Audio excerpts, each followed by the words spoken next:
Hello, xin chào các bạn đã quay trở lại với kênh YouTube Review 5 phút. Ở cuối tập trước, sau khi bị Hồ Linh Nhi phá đám, Linh Dục Tú tức lắm nhưng không làm gì được. Về phía Tần Mục, hắn vốn không hiểu chuyện nam nữ nên cũng chẳng nghĩ ngợi nhiều. Một đêm lãng xẹt cứ thế trôi qua. Sáng hôm sau, Tần Mục dậy rất sớm, khung cảnh yên bình của thôn trang với tiếng gà gáy, tiếng dê kêu khiến hắn ngỡ như đã trở về Tàn Lão thôn. Đúng lúc đó, hai giọng nói quen thuộc vang lên từ ngoài cổng thôn. Nơi này có một cái thôn, chúng ta đến hỏi đường một chút. Hỏi cái gì? Ta không thể nào lạc đường được.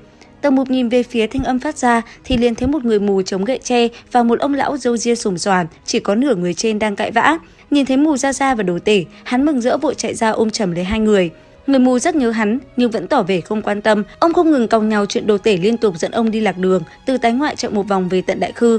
Lúc này, Linh Dục Tú vừa gội đầu xong, nhìn thấy hai ông lão thì không khỏi sợ hãi. Nàng nhận ra đây chính là hai người đã hù dọa mình trên sông Dũng Giang ngày nào. Không chút chậm trễ, Tần Mục lôi từ trong túi vải ra nửa thân dưới vàng rực hôm qua lấy được từ bảo khố. Hắn nghi vấn hỏi: Đồ Gia Gia, đây có phải nửa thân dưới bị mất của người không?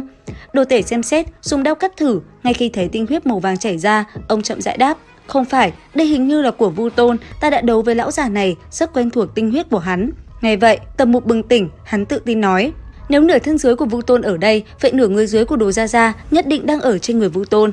Đồ Tể nghe vậy thì đắc ý vô cùng, ông vuốt râu cười lớn, thanh âm vang lên nói: Lão già này ngưỡng mộ ta đến mức này sao? Nửa thân dưới của ta ở trên người hắn, vậy con hắn sinh ra là của hắn hay của ta? Nghe một lời này, người mù không nhanh không chậm phán một câu dập tắt ngay sự đắc ý của Đồ Tể: Nếu hắn thật sự sinh cho ngươi một đám con cái, vậy ngươi nhận hay không nhận? Sau khi cà khịa nhau một hồi, hai ông lão mới ngồi lại nghe Tần Mục kể về toàn bộ câu chuyện đột nhập Hoàng Kim Cung. Lúc bấy giờ người mù và Đồ Tể mới nói cho hắn biết, mục đích chuyến đi này của họ cũng chính là đến Lâu Lan Hoàng Kim Cung để tìm lại nửa thân dưới cho Đồ Tể. Đến đây, Tần Mục vui sướng, hắn tự tin nói: Chỉ cần tìm được Vu Tôn, chém đứt nửa người dưới của hắn, con có thể giúp Đồ Gia Gia nối lại thân thể. Tiếp theo, nghe tin Bá Sơn Tế Tiểu còn bị vây khốn, Đồ Tể dùng ngoài miệng che bai đổ đệ lắm lời, nhưng vẫn lập tức lên đường, cả nhóm leo lên lưng Thanh Ngưu, quay trở lại con đường cũ. Trên đường đi, Linh Dục Tú và Tần Mục liên mồm nói về tình hình chính trị phức tạp ở Tái Ngoại, nơi các khả hãn đang tranh đấu để thống nhất và chống lại Duyên Khang Quốc với sự hậu thuẫn mờ ám từ Lâu Lan Hoàng Kim Cung. Đột nhiên người mù nói: Dừng lại, qua bên kia, ta thấy bên kia có người đang chiến đấu. Thanh Ngưu và Linh Dục Tú ngơ ngác, một người mù làm sao có thể thấy được? Thấy vậy, Tần Mục vội giải thích: Mù Gia Gia là một người có thị lực tốt nhất thôn chúng ta. Quả nhiên, khi chạy về hướng Tây Nam, họ thấy trên một ngọn núi xa xa, ánh đao đang lóe lên.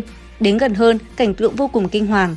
8 vị vu vương với hình thù kỳ dị, thân người đầu chim, thân người đầu báo, ba đầu sáu tay đang vây công một người trên đỉnh núi. Từng luồng thần thông màu vàng không ngừng lóe sáng. Trung tâm của cuộc tấn công, ánh đao vẫn ngang dọc tung hoành, đó chính là Bá Sơn Tế Tiểu. Đồ Tể liếc mắt, ông thở phào nói: Miệng rộng không sao, chúng ta trở về thôi. Nói là vậy, nhưng ông đột nhiên bay vọt lên trời, một vệt đao quang rực rỡ xé toạc không gian. Ngay lập tức, một tiếng kêu sợ hãi vang lên: Thiên Khả Hãn! Giữa không trung, một cái đầu người lăn xuống, Vu Vương thân người đầu chim, kẻ mạnh nhất trong 8 người đã bị một đao kết liễu. Đồ Tể đáp xuống lưng Châu, bảo Thanh Ngưu quay đi và rồi nói: Lão gia nhà ngươi không sao đâu, bị thương nữa cũng đánh ra được, chúng ta đi Lâu Lan Hoàng Kim Cung. Trên đỉnh núi, Bá Sơn Tế Tiểu vui mừng hét lên: Sư phụ, quả nhiên là người bỏ ta nhiều năm như vậy. Còn chưa kịp nói hết câu thì Đồ Tể đã lạnh lùng quát: Chạy mau! Vậy là Thanh Ngưu vội vàng quay đầu chạy, bỏ lại Bá Sơn Tế Tiểu đang ngơ ngác chửi thề sau lưng. Cả nhóm trở lại bờ hồ Nhược Thủy. Đồ Tể nói: Người mù, ngươi và Mục Nhi theo ta lên núi, ta không có nửa người dưới, đánh không lại lão già kia.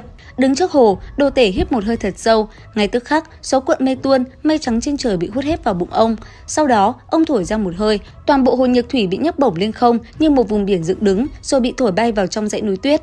Đáy hồ cạn khô, không còn một giọt nước. Linh Dục Tú chấn động tột độ, nàng nhận ra đây chính là cường giả lưu phái chiến kỹ đạt đến cảnh giới đỉnh cao trong truyền thuyết, thân thể đã thành thần. Trong thánh điện Hoàng Kim Cung, Vu Tôn run rẩy báo cáo với một lão già gầy khô như que củi đang ngồi trên điện thờ: Đại tôn, Thiên Khả Hãn đến rồi. Lão già kia là kẻ đã chuyển thế 17 lần, sống tới 18 đời. Nghe vậy lão lạnh lùng ra lệnh: Có ta ở đây, Thiên Đao không dám làm khó dễ ngươi, trả lại nửa người dưới cho hắn, rồi lập tức đi tìm thánh đồng chuyển thế cho ta. Vu Tôn không dám trái lệnh, hắn chặt vội nửa thân dưới của một sư đệ lắp tạm vào người, rồi nhịn đau mang nửa thân dưới của Đồ Tể xuống núi. Cuộc trao đổi diễn ra nhanh chóng. Đứng ở một bên, Tần Mục còn có ý tốt đề nghị: Ta cũng tinh thông y thuật, nếu Vu Tôn tin được ta có thể giúp ngươi nối lại. Vu Tôn chỉ hừ lạnh rồi rời đi. Trên đường xuống núi, Đồ Tể nói cho Tần Mục biết, lão già trong thánh điện là một kẻ cực kỳ đáng sợ, lão đã sống gần vạn năm, chỉ cách thành thần nửa bước mà thôi. Liệu rằng tiếp theo đây, Tần Mục có phải đối đầu với lão quái kia hay không? Ấn theo dõi kênh YouTube Review 5 phút để biết thêm chi tiết các bạn nhé. Bây giờ thì xin chào và hẹn gặp lại.